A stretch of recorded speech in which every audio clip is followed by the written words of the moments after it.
Todos tenían una cosa en común. Habían sido declarados clínicamente muertos por períodos que variaban entre 30 minutos y 1 hora, y todos habían recibido una inyección de algo llamado compuesto X47 minutos antes de su muerte. Los expedientes estaban llenos de jerga médica, pero Lucía podía leer entre líneas. Los pacientes habían mostrado comportamientos anormales después de despertar. Movimientos descoordinados, falta de reconocimiento de familiares, ausencia de respuestas emocionales normales. Uno de los informes mencionaba que una paciente de 70 años había intentado morder a una enfermera. Lucía había llamado a su colega y amiga, la doctora Magdalena Ferreira, una neuróloga brillante que trabajaba en el Hospital Maciel. Se conocían desde la Facultad de Medicina, y Lucía confiaba en ella completamente. Le había contado todo por teléfono, sabiendo que sonaba completamente loca, pero Magdalena había escuchado sin interrumpir y había aceptado acompañarla a investigar. Se encontraron en un café cerca de la Plaza Independencia. El establecimiento estaba comenzando a llenarse con trabajadores que tomaban su café con leche y bizcochos antes de iniciar la jornada laboral. El murmullo de conversaciones en acento rioplatense llenaba el aire, mezclándose con el sonido de las tazas golpeando contra los platillos. «Esto es grave, Lucía», dijo Magdalena después de revisar las copias que Lucía había traído. «Si esto se hace público, va a ser un escándalo enorme. Estamos hablando de experimentación humana sin consentimiento. Podría llegar hasta el gobierno». «Lo sé», respondió Lucía, revolviendo su café sin mirarlo realmente. «Pero no puedo quedarme de brazos cruzados. Esos pacientes, sus familias, merecen saber la verdad. ¿Sabes lo que me preocupa?», dijo Magdalena, bajando la voz aunque no había nadie cerca que pudiera escucharlas.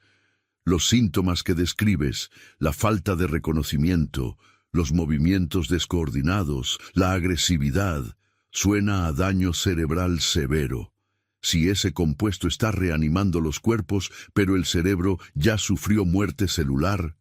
No terminó la frase, pero no necesitaba hacerlo. Ambas entendían las implicaciones. Estaban creando algo peor que la muerte misma. La clínica estaba ubicada en Carrasco, uno de los barrios más exclusivos de Montevideo, no muy lejos de la costa. Era un edificio moderno de 3 pisos, pintado de blanco inmaculado, rodeado de jardines perfectamente cuidados. Una placa discreta junto a la puerta principal decía «Centro de Investigación Médica Avanzada. Privado». No había ninguna otra señalización, ninguna indicación de qué tipo de investigación se realizaba allí. Lucía y Magdalena se habían vestido con sus batas médicas y llevaban portapapeles, esperando que eso les diera suficiente apariencia de autoridad para al menos entrar. Se acercaron a la recepción, donde una mujer joven de cabello rubio teñido la recibió con una sonrisa profesional que no llegaba a sus ojos. «Venimos del Hospital Central», dijo Lucía con toda la confianza que pudo reunir. «El doctor Suárez nos envió para revisar el estado de los pacientes transferidos». La recepcionista vaciló, su sonrisa flaqueando levemente. «No tengo registro de ninguna visita programada para hoy. ¿Tienen autorización escrita?». Magdalena se adelantó, sacando un documento doblado de su bolsillo. Era simplemente un formulario médico en blanco que había tomado del hospital, pero desde donde estaba la recepcionista parecía oficial. «Por supuesto, es urgente. Uno de los pacientes está mostrando complicaciones». La mención de complicaciones pareció inquietar a la recepcionista. Tomó el teléfono y marcó una extensión interna, hablando en voz baja. Después de un momento que pareció eterno, colgó y les indicó con un gesto que esperaran. Unos minutos después, un hombre alto de unos 40 años, vestido con un traje gris impecable, apareció en el vestíbulo. Tenía una presencia intimidante, y la forma en que las miraba sugería que no era un médico común. «Soy el doctor Olivera, director de esta instalación», dijo con una voz suave que contrastaba con su apariencia amenazante. «Desafortunadamente, no puedo permitirles el acceso sin la autorización apropiada. Estoy seguro de que entienden que la privacidad de nuestros pacientes es nuestra prioridad». «Entendemos perfectamente», respondió Lucía, manteniendo la calma aunque su corazón latía con fuerza. «Pero tenemos un nuevo caso en el Hospital Central que presenta las mismas características que sus pacientes aquí. Necesitamos consultar los protocolos de tratamiento que están utilizando». Algo parpadeó en los ojos del doctor Olivera, una combinación de sorpresa y alarma. ¿Un nuevo caso? ¿Cuándo ocurrió esto? Anoche, un paciente llamado Héctor Rodríguez. El doctor Olivera se quedó en silencio por un momento, claramente procesando esta información. Finalmente habló. «Esperen aquí. Voy a hacer algunas llamadas». Desapareció por un pasillo, dejando a Lucía y Magdalena en el vestíbulo bajo la vigilancia nerviosa de la recepcionista. Aprovechando que la mujer estaba distraída revisando papeles, Lucía notó un directorio de habitaciones en la pared. La planta baja parecía ser administrativa, el segundo piso contenía laboratorios y el tercer piso estaba marcado simplemente como «Unidad Especial». «Necesitamos subir al tercer piso», susurró Lucía a Magdalena. «Estás loca. Nos van a descubrir. Ya nos descubrieron. ¿Notaste cómo reaccionó cuando mencioné a Rodríguez? Sabe exactamente de qué estamos hablando. Si nos vamos ahora sin ver nada, nunca volveremos a tener otra oportunidad». Magdalena tragó saliva y asintió. Habían sido amigas durante demasiados años. Conocía esa mirada de determinación en los ojos de Lucía. No había forma de detenerla. Cuando la recepcionista se giró para atender una llamada telefónica, ambas doctoras se dirigieron rápidamente hacia las escaleras. Subieron los peldaños de dos en dos, esperando en cualquier momento escuchar gritos o pasos persiguiéndolas. Pero el edificio estaba extrañamente silencioso, solo el zumbido bajo del aire acondicionado y el eco lejano de voces. El tercer piso estaba débilmente iluminado, con luces fluorescentes que parpadeaban ocasionalmente. El pasillo se extendía en ambas direcciones, con puertas numeradas a cada lado, pero lo que más llamó la atención de Lucía fue el olor. Un aroma químico fuerte, mezclado con algo más, algo orgánico y desagradable que le recordó a la morgue. Se acercaron a la primera puerta y miraron por la pequeña ventana de vidrio reforzado. Lo que vieron dentro hizo que ambas retrocedieran instintivamente. La habitación era pequeña, casi del tamaño de una celda, con paredes acolchadas y sin muebles, excepto por una cama atornillada al suelo. En esa cama, atado con correas de cuero gruesas, había un hombre de edad media. Pero no era un hombre normal. Se retorcía contra sus ataduras con una fuerza antinatural, su boca abierta en lo que parecía ser un grito silencioso, sus ojos completamente blancos, rodados hacia atrás en sus cuencas. Su piel tenía un tono grisáceo enfermizo, y había marcas oscuras en sus brazos donde las correas habían cortado su piel repetidamente. «Dios mío», susurró Magdalena, llevándose la mano a la boca. Continuaron por el pasillo, mirando por cada ventana. Todas las habitaciones contenían escenas similares. Pacientes atados, algunos golpeándose contra las paredes acolchadas, otros simplemente sentados inmóviles con esas miradas vacías y sin vida. En total, contaron 11 habitaciones ocupadas. Al final del pasillo había una puerta diferente, más grande, con una ventana más amplia. A través de ella, Lucía pudo ver lo que parecía ser una sala de observación. Había monitores mostrando cada una de las habitaciones, y varios técnicos vestidos con batas blancas tomaban notas en portapapeles. En el centro de la sala había una mesa con viales de líquido azul brillante, el mismo color que Lucía había visto en los expedientes médicos del Hospital Central. Fue entonces cuando escucharon pasos pesados subiendo las escaleras. Lucía y Magdalena corrieron hacia el final opuesto del pasillo, buscando desesperadamente otra salida. Encontraron una puerta que daba a una escalera de servicio y la atravesaron justo cuando escuchaban voces detrás de ellas. Bajaron los escalones tan rápido como pudieron sin hacer ruido excesivo, sus respiraciones agitadas resonando en el espacio cerrado. Salieron por una puerta lateral que daba al estacionamiento trasero del edificio. El sol de la mañana las cegó momentáneamente después de la penumbra del interior. Sin mirar atrás, corrieron hacia el auto de Magdalena, un viejo Chevrolet 400 azul que había sido de su padre. Se subieron y Magdalena arrancó el motor con manos temblorosas. «No puedo creer lo que acabamos de ver», dijo Magdalena mientras conducía a toda velocidad por las calles arboladas de Carrasco. «Esas personas, lo que sea que les hicieron, los convirtió en, no sé ni cómo llamarlo». «Zombies», dijo Lucía en voz baja. La palabra sonaba ridícula, sacada de una película de terror barata, pero no encontraba otra que describiera mejor lo que habían presenciado. Los reanimaron, pero sin conciencia, sin humanidad, solo cuerpos que se mueven por instinto. Condujeron en silencio durante varios minutos, procesando lo que habían visto. Finalmente, Magdalena estacionó el auto frente a la Rambla, la avenida costera que bordea Montevideo. Podían ver el río de la Plata extendiéndose hacia el horizonte, sus aguas grises reflejando el cielo nublado.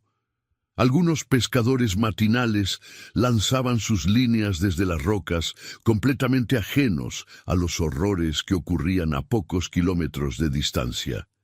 «Necesitamos pruebas», dijo Lucía, «fotografías, documentos, algo concreto. Lo que vimos no es suficiente.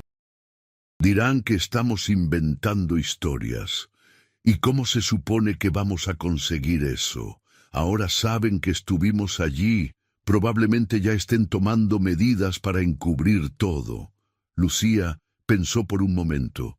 Luego sus ojos se iluminaron. «El señor Rodríguez todavía está en el Hospital Central. Podemos tomar muestras de su sangre, analizarlas, demostrar que hay algo químicamente anormal en su sistema. Suponiendo que Suárez no lo haya trasladado ya», señaló Magdalena. «Entonces nos apuramos». Regresaron al Hospital Central lo más rápido que el tráfico de Montevideo lo permitió. Era media mañana ahora, y el hospital estaba en plena actividad. Enfermeras caminaban apresuradamente por los pasillos, médicos revisaban expedientes, y el murmullo constante de voces llenaba el aire. Lucía subió directamente al tercer piso, directo a la habitación 304. La puerta estaba abierta, la habitación estaba vacía. La cama estaba perfectamente hecha, como si nadie hubiera estado allí en días. «No», susurró Lucía, sintiendo cómo el pánico comenzaba a apoderarse de ella. Corrió hacia la estación de enfermeras. «¿Dónde está el paciente de la 304? ¿Héctor Rodríguez?» La enfermera de turno, una mujer joven que Lucía no conocía, consultó su registro. Según esto, fue dado de alta esta mañana temprano, a las 6. «¿Dado de alta? ¿Quién autorizó eso?» «El doctor Suárez, directamente». Lucía sintió cómo la ira reemplazaba su miedo. Fue directamente a la oficina del director y entró sin llamar. Suárez estaba sentado en su escritorio, pero no estaba solo. Había otro hombre con él, un hombre que Lucía reconoció inmediatamente, el doctor Olivera de la clínica. «Doctora Méndez», dijo Suárez con una voz cuidadosamente neutral. «Qué sorpresa verla aquí a esta hora. Pensé que tenía el día libre. ¿Dónde está Héctor Rodríguez?, exigió Lucía, ignorando completamente al otro hombre en la habitación. El señor Rodríguez se recuperó milagrosamente, dijo Suárez, manteniendo contacto visual con ella. Decidió continuar su recuperación en casa con su familia. Eso es mentira y usted lo sabe. El doctor Olivera se puso de pie, su presencia llenando la pequeña oficina. Doctora Méndez, creo que hay un malentendido aquí. El señor Rodríguez recibió el mejor tratamiento posible y ahora está bien. Tal vez debería enfocarse en sus propios pacientes en lugar de preocuparse por casos que no le corresponden. ¿Y los otros 11 pacientes que tienen atados en esa clínica también están bien?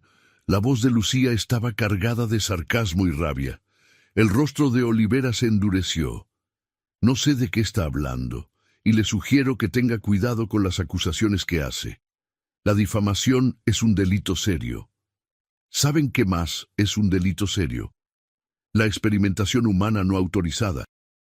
El secuestro, el encubrimiento de crímenes médicos. Suárez se puso de pie también, su rostro enrojecido. Doctora Méndez está despedida. Entregue su credencial y abandone el hospital inmediatamente. No puede despedirme. Voy a ir a las autoridades. Va a ir a las autoridades, interrumpió Olivera con una sonrisa fría. Por favor, inténtelo. Verá qué tan lejos llega. Este proyecto tiene aprobación al más alto nivel. ¿Realmente cree que nadie sabía lo que estaba pasando? La dictadura terminó hace apenas un año, doctora. Las estructuras de poder siguen siendo las mismas. Los mismos generales, los mismos políticos, los mismos intereses. Lucía sintió que el suelo se movía bajo sus pies. Uruguay había salido de una dictadura militar en 1985, apenas un año atrás. El país todavía estaba lidiando con las heridas de esos años oscuros, con las desapariciones, las torturas, los crímenes que nunca fueron castigados. ¿Era posible que este experimento tuviera raíces en ese período, que formara parte de algo más grande y más siniestro? Tiene una opción simple, continuó Olivera. Puede olvidar todo lo que vio, continuar con su vida, y nadie resultará lastimado. O puede insistir en ser una heroína, y le garantizo que no terminará bien para usted, ni para nadie cercano a usted. ¿Tiene familia, doctora Méndez? Padres, hermanos. Era una amenaza apenas velada. Lucía sintió cómo el miedo frío se instalaba en su estómago, pero se negó a demostrarlo. Voy a exponer esto, dijo con una voz más firme de lo que se sentía. No me importa lo que me hagan. Salió de la oficina antes de que pudieran responder, caminando rápidamente por los pasillos hasta encontrar a Magdalena esperándola en el vestíbulo. Nos vamos. Ahora. En el apartamento de Lucía, ubicado en el barrio de Pocitos, a pocas cuadras de la playa, las dos doctoras revisaban sus opciones. El apartamento era pequeño pero acogedor, con paredes cubiertas de libros médicos y fotografías de familia. Desde la ventana del segundo piso se podía ver el río de la Plata en la distancia, sus aguas picadas por el viento de la tarde. No podemos ir a la policía, dijo Magdalena paseándose nerviosamente por la sala. Si lo que dijo ese hombre es cierto, si esto tiene conexiones políticas, entonces iremos a la prensa, interrumpió Lucía. ¿Conoces a alguien en el país o en búsqueda, verdad? Algún periodista que no tenga miedo de publicar una historia como esta. Magdalena se detuvo. Conozco a alguien. Fernando Silveira, un periodista de investigación. Cubrió historias sobre la dictadura, casos de corrupción. Es confiable. Pero Lucía, tienes que entender el riesgo. Si publican esto, tu carrera termina. Probablemente la mía también. Y esas amenazas que hizo Olivera, no creo que estuviera fanfarroneando. Lo sé, respondió Lucía, sirviéndose una copa de vino tinto. Sus manos todavía temblaban ligeramente. Pero no puedo vivir sabiendo lo que está pasando y no hacer nada. Esas personas en esa clínica fueron víctimas 2 veces. Primero murieron y luego fueron convertidos en monstruos. Sus familias merecen saber la verdad. El teléfono sonó, haciendo que ambas mujeres saltaran. Lucía lo miró con desconfianza antes de contestar. «¿Doctora Méndez?» Era una voz de mujer que no reconocía, hablando en voz baja y apresurada. «No se asuste, mi nombre es Teresa Acosta. Soy enfermera en el centro de investigación. Vi lo que hicieron esta mañana, cómo se colaron al 3er piso. ¿Cómo consiguió mi número? No importa. Escuche, no tiene mucho tiempo. Van a encargarse del problema, esta noche. Todos los pacientes del 3er piso. Van a eliminarlos y destruir la evidencia. Pensé que debía saberlo». «Espere, ¿por qué me está diciendo esto?» Hubo una pausa al otro lado de la línea. «Porque uno de esos pacientes es mi hermano, Jorge. Tenía 32 años, 3 hijos pequeños. Tuvo un accidente de auto. Lo trajeron al hospital central. Me dijeron que había muerto. Y luego... esto... No puedo dejar que lo maten de nuevo como si fuera un animal. Por favor, tiene que hacer algo». Antes de que Lucía pudiera responder, la línea se cortó.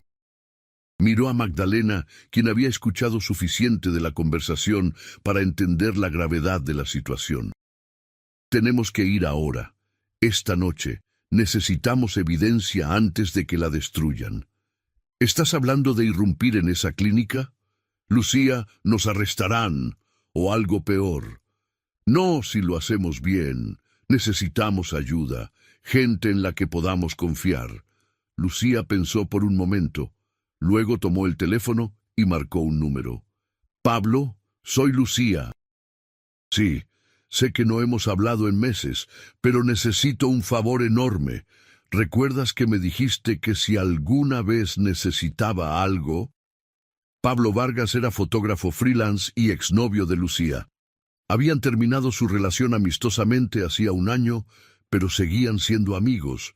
Era exactamente el tipo de persona que diría que sí a una aventura peligrosa sin hacer demasiadas preguntas. 1 hora después, Pablo estaba en el apartamento con su equipo de cámaras, escuchando mientras Lucía le explicaba la situación.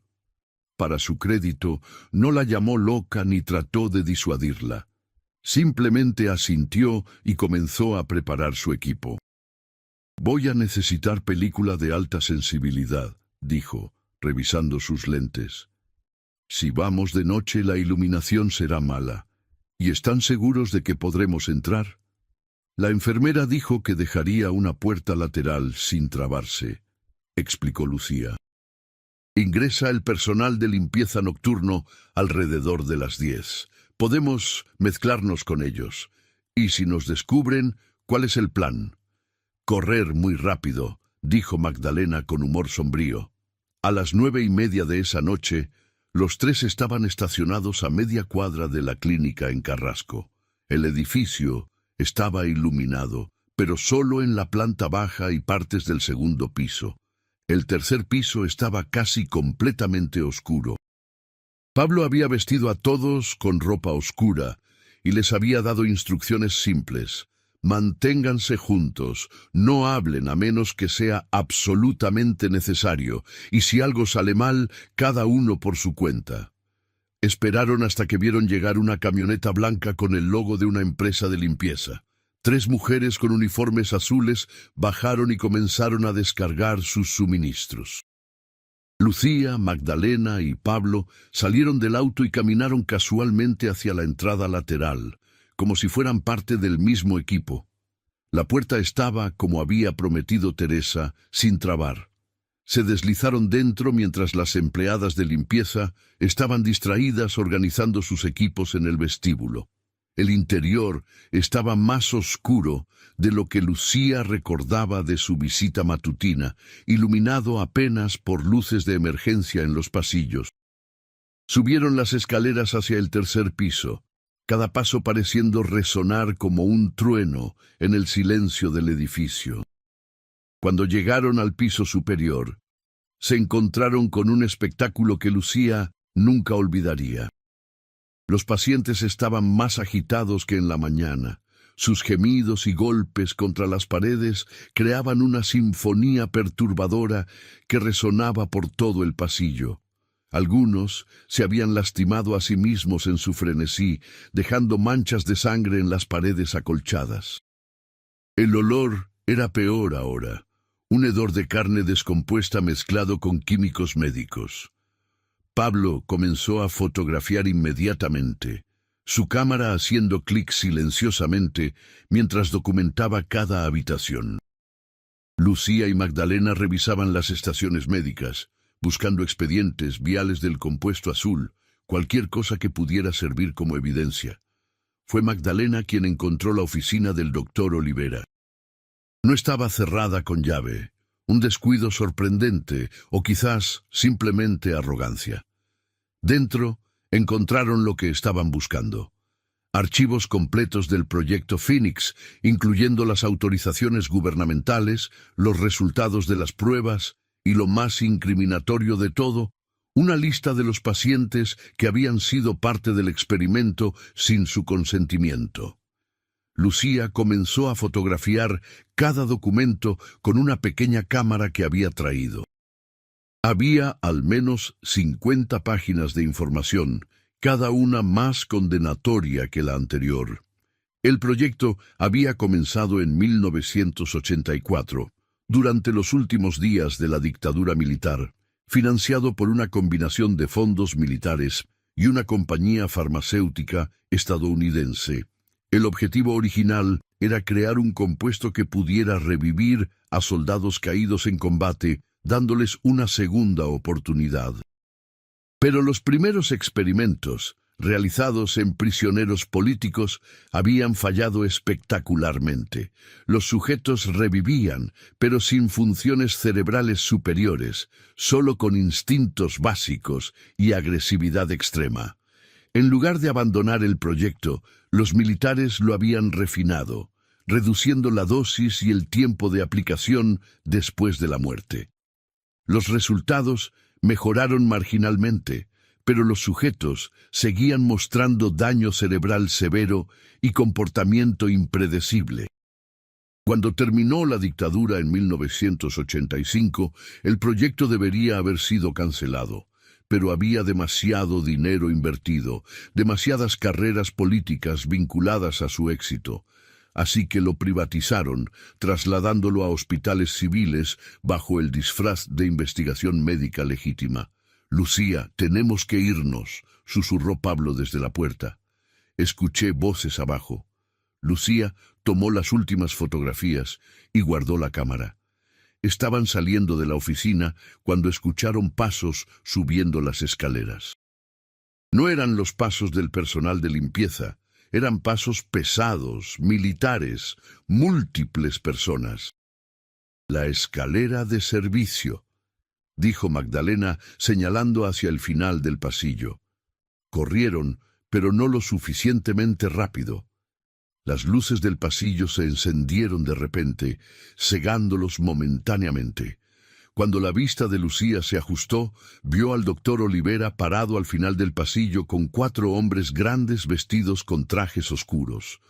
No eran médicos ni personal de seguridad regular. Tenían la postura y la mirada de militares o policías. «Doctora Méndez», dijo Olivera con una calma escalofriante. «Le di la oportunidad de alejarse. Debió haberla tomado». Lucía, Magdalena y Pablo retrocedieron, pero estaban acorralados. La escalera por la que habían subido estaba bloqueada por Olivera y sus hombres, y la escalera de servicio estaba al otro extremo del pasillo. Entre ellos y la salida había 11 puertas, 11 habitaciones conteniendo los resultados fallidos del proyecto Phoenix. «El rollo de película», exigió Olivera, extendiendo la mano. «Y la cámara. Ahora». «¿Y si no?», desafió Pablo, aunque su voz temblaba ligeramente. Uno de los hombres con trajes oscuros sacó una pistola, apuntándola casualmente hacia ellos. No dijo nada. No necesitaba hacerlo. El mensaje era claro. Fue entonces cuando Teresa Acosta apareció detrás de Olivera.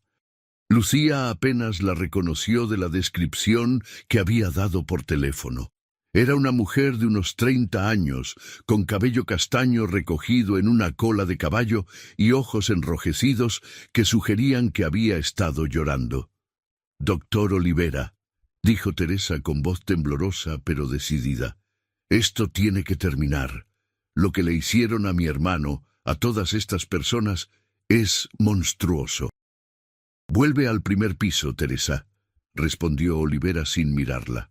«Esto no es asunto tuyo. No es mi asunto.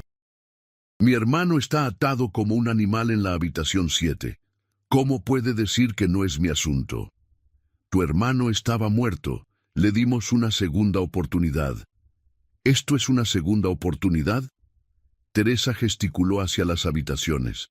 «Mírenlos. No son personas. Son... no sé qué son, pero no son humanos. Tienen más derecho a descansar en paz que a existir así». Olivera finalmente se giró hacia ella, su rostro endureciéndose. «Fuiste tú quien las dejó entrar, ¿verdad? Sabía que alguien interno tenía que haberlas ayudado».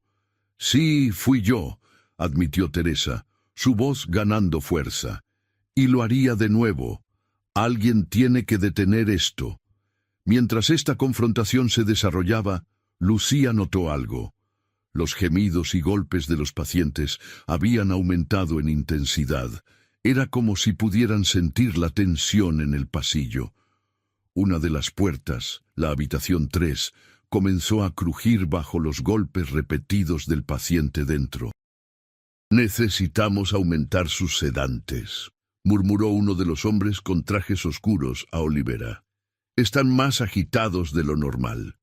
«Ya recibieron su dosis programada», respondió Olivera, aunque por primera vez esa noche Lucía detectó preocupación en su voz.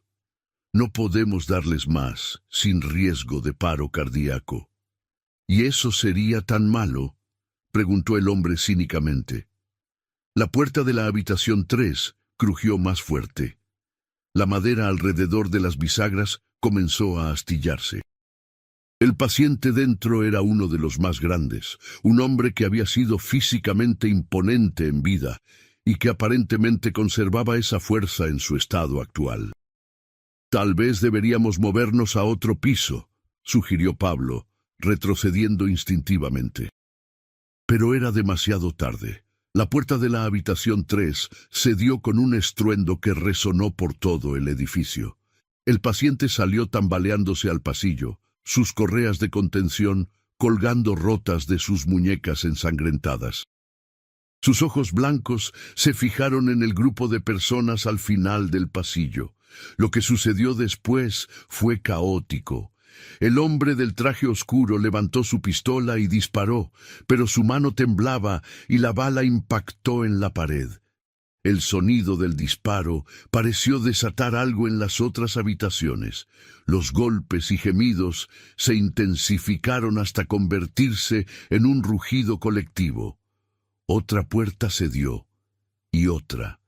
En cuestión de segundos, 5 de las habitaciones habían sido forzadas desde adentro.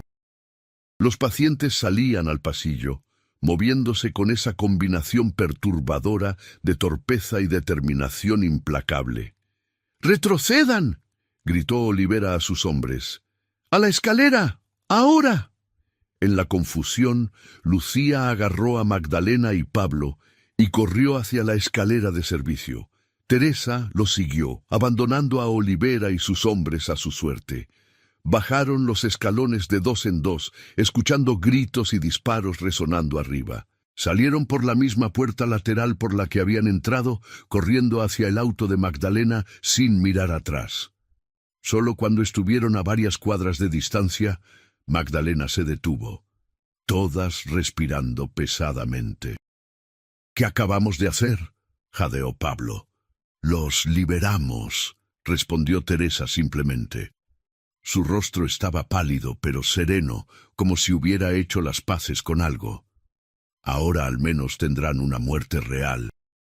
Lucía sacó la cámara de su bolsillo, verificando que el rollo estuviera intacto. Tenemos la evidencia, los documentos, las fotografías de los pacientes. Es suficiente. ¿Suficiente para qué?, preguntó Magdalena. ¿Realmente crees que alguien va a publicar esto? Después de lo que acaba de pasar, van a aumentar el encubrimiento. Dirán que fuimos nosotros quienes causamos todo esto. Lucía sabía que tenía razón, pero también sabía que no podían darse por vencidas ahora. Miraron al edificio de la clínica en la distancia. Las luces se habían encendido en todos los pisos ahora y podían escuchar sirenas acercándose. «Necesitamos ir con ese periodista que mencionaste», dijo Lucía a Magdalena. «Esta noche, antes de que tengan oportunidad de encontrarnos y detenernos». El periodista Fernando Silveira vivía en un modesto apartamento en el centro de Montevideo, cerca de la ciudad vieja. Cuando Lucía, Magdalena, Pablo y Teresa aparecieron en su puerta a las 11:30 de la noche, inicialmente pensó que era una broma.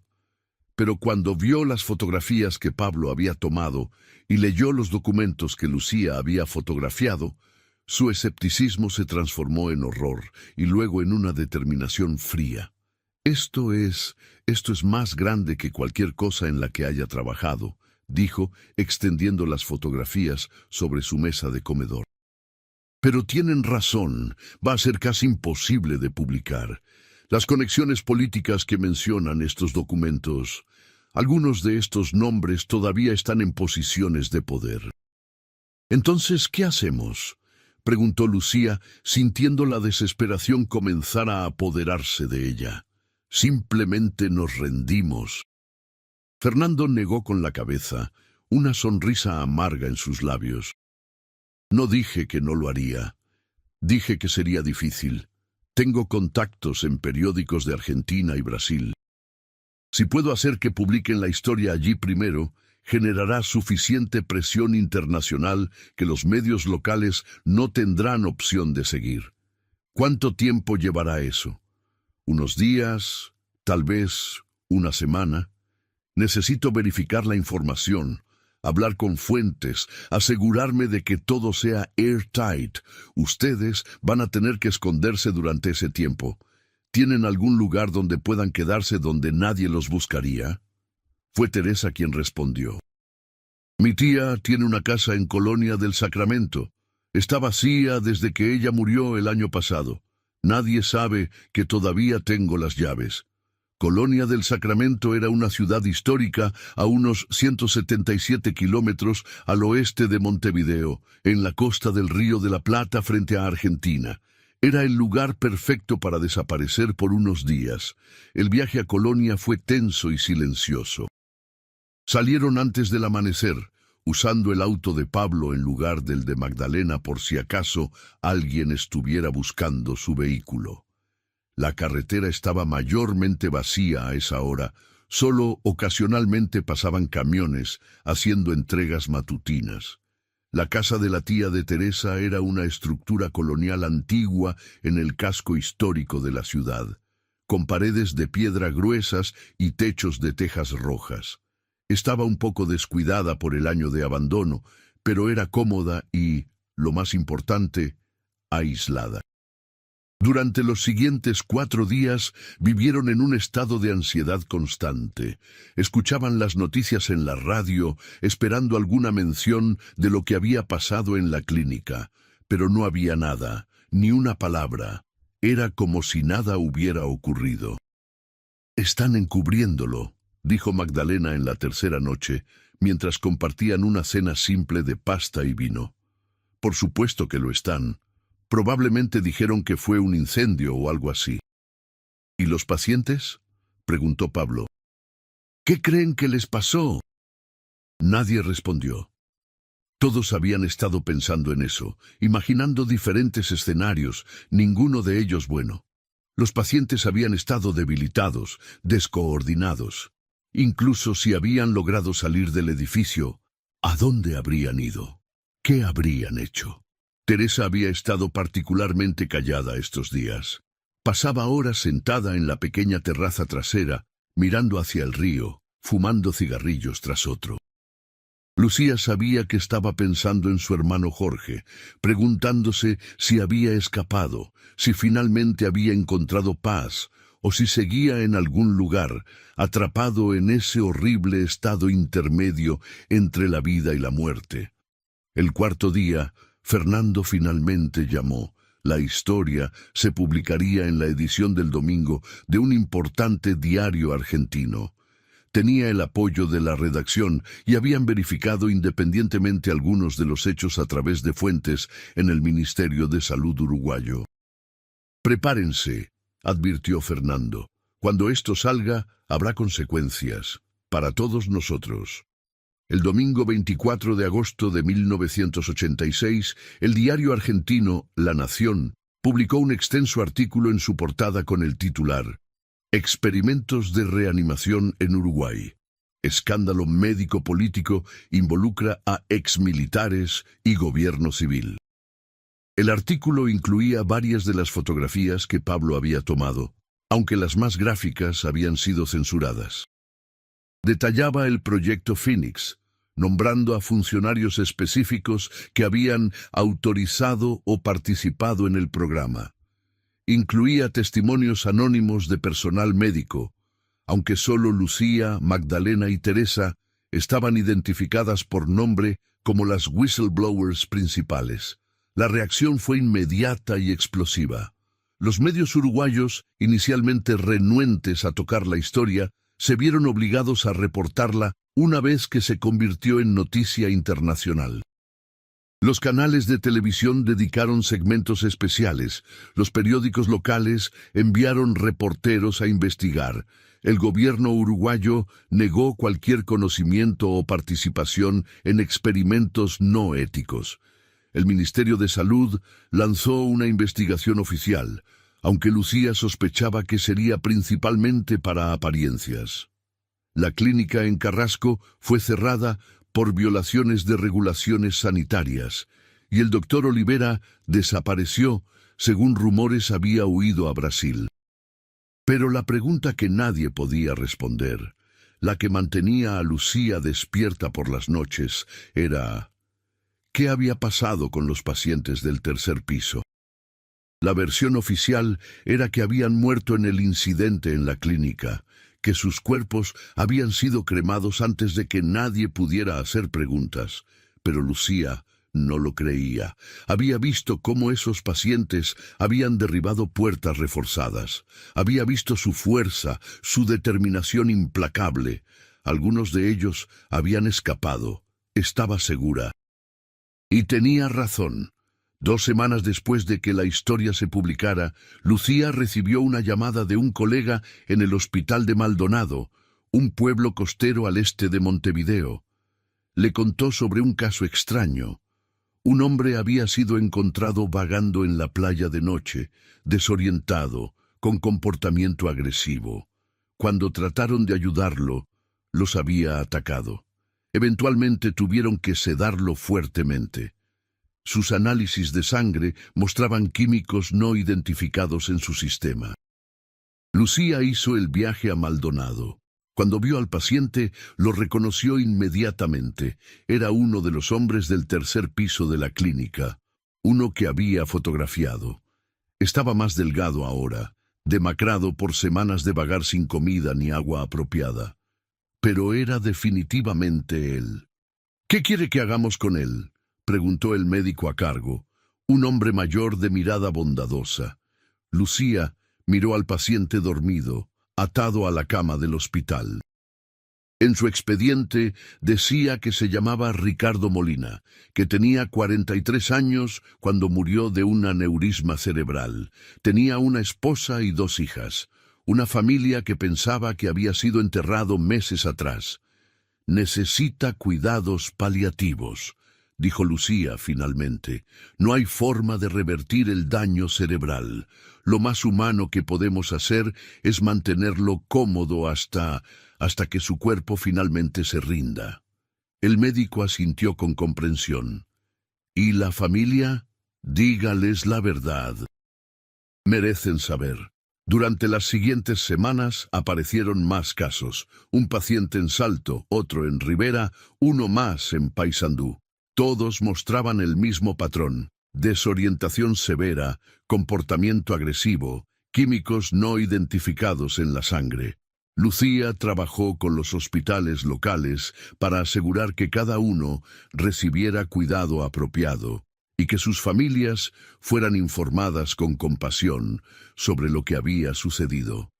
Teresa nunca encontró a su hermano Jorge. El último reporte oficial lo colocaba en la clínica la noche del incidente, pero su cuerpo nunca fue identificado entre las víctimas.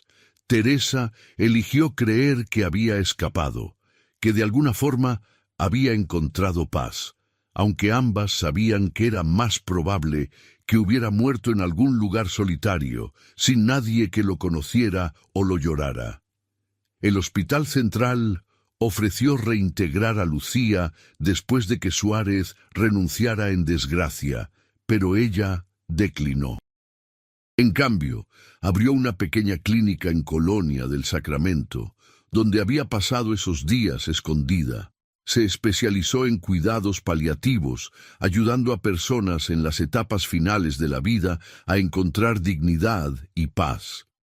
Magdalena continuó trabajando como neuróloga, pero ahora también daba conferencias sobre ética médica y consentimiento informado. Se convirtió en una voz importante en las discusiones sobre reforma del sistema de salud de Uruguay. Pablo publicó un libro de fotografías documentando el caso, aunque las imágenes más perturbadoras permanecieron sin publicar. Ganó varios premios de periodismo, pero nunca pudo sacudirse completamente las pesadillas de lo que había visto esa noche en la clínica. Fernando Silveira siguió reportando sobre corrupción y abusos de poder, convirtiéndose en uno de los periodistas de investigación más respetados de Uruguay. Pero guardó copias de todos los documentos del proyecto Phoenix en una caja fuerte, sabiendo que la historia completa probablemente nunca se contaría. El proyecto Phoenix oficialmente terminó, pero Lucía sabía mejor. Los documentos que habían encontrado mencionaban instalaciones similares en otros países de América Latina. El deseo de vencer a la muerte, de encontrar una forma de traer de vuelta a los muertos, era demasiado tentador para que algunos lo abandonaran. En veces, en las noches tranquilas de Colonia del Sacramento, Lucía se sentaba en su pequeña terraza, mirando hacia el río de la Plata, igual que Teresa había hecho durante esos días de escondite. Pensaba en los 11 pacientes del tercer piso, en Héctor Rodríguez, en todas las víctimas del proyecto Phoenix. Pensaba en cómo habían sido robados 2 veces, primero de sus vidas y luego de una muerte digna. El último paciente conocido del proyecto Phoenix, un hombre llamado Carlos Benítez, murió en enero de 1987, 5 meses después del incidente en la clínica. Su cuerpo finalmente se rindió, su sistema incapaz de mantener las funciones básicas después de meses de existencia antinatural. Lucía estuvo presente cuando murió, sosteniendo su mano, aunque sabía que probablemente no podía sentirla. «Descansa ahora», le susurró, mientras su corazón finalmente se detenía. «Realmente descansa». Y esta vez permaneció muerto. Los expedientes oficiales del proyecto Phoenix fueron sellados por orden judicial, clasificados por 99 años. Los nombres de los involucrados en posiciones de poder fueron redactados. Algunos de los responsables enfrentaron cargos menores, otros simplemente renunciaron y desaparecieron en el anonimato. La mayoría nunca enfrentó justicia real por lo que habían hecho. Pero la historia no fue olvidada. Se convirtió en parte del folclore urbano de Uruguay, una de esas historias que la gente contaba en voz baja, que hacía que la gente cuestionara cuánto realmente sabían sobre lo que sucedía detrás de las paredes de hospitales y laboratorios. Se convirtió en una advertencia sobre los peligros de jugar a ser Dios, sobre el precio de la ambición científica sin consideraciones éticas. Teresa Acosta nunca volvió a trabajar en medicina. Se mudó a una pequeña granja en el interior del país, donde crió ovejas y vivió una vida tranquila. Años después, le diría a Lucía que soñaba con su hermano a veces, pero que en sus sueños él estaba en paz, descansando bajo la tierra como debía ser, no atrapado en ese limbo horrible entre la vida y la muerte. El Hospital Central continuó operando, pero nunca recuperó completamente su reputación. Durante años después, había rumores de pasillos embrujados, de gemidos en la noche, de pacientes que juraban haber visto figuras sombrías merodeando por las habitaciones vacías del tercer piso. Probablemente eran solo historias, productos de imaginaciones sobreactivas y